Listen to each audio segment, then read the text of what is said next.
I'm very surprised and pleased to see how well my dad came across in the video. He was the perfect subject for something like this. Who doesn't want to tell you their story? He's 91 years young, very active, and very bright in the mind, and he was happily sharing his story with us all, and we are thrilled to have this documented, and forever will he be in our hearts. Well, one time we were out buying, my dad was out buying cattle.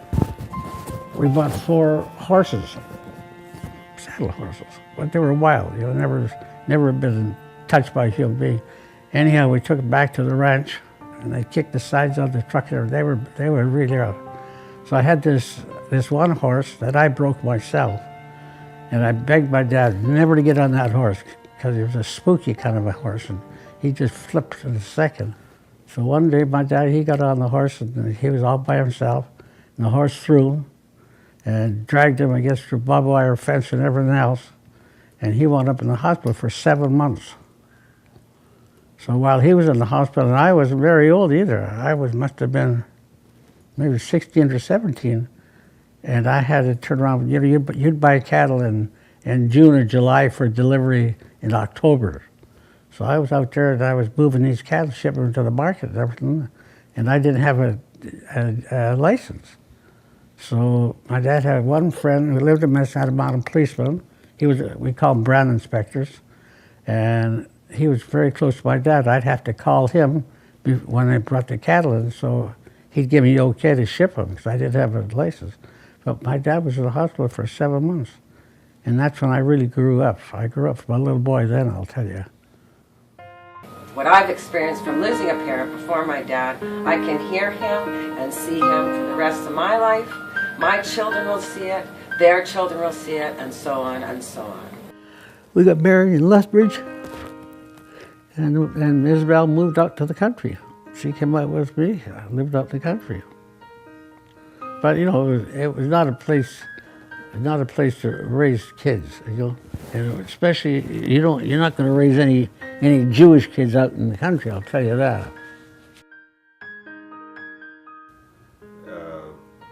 Was she pretty?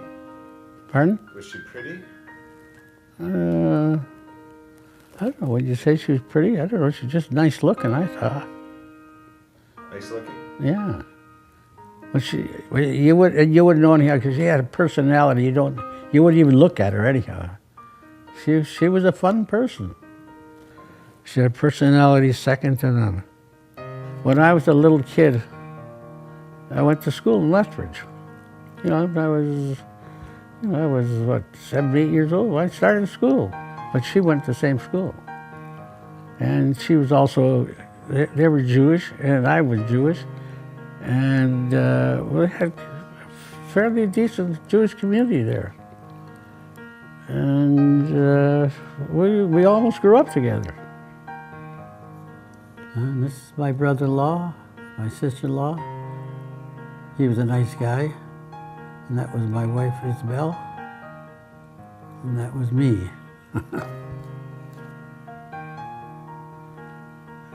And I guess as I got older, I started to think about girls. I guess I really relived back to Isabel because that's who we grew up with. And she moved to Edmonton, and I used to drive to Edmonton to visit with her. And you know, we're very close to she was a very, very nice person. Anybody that knew her will tell you the same story.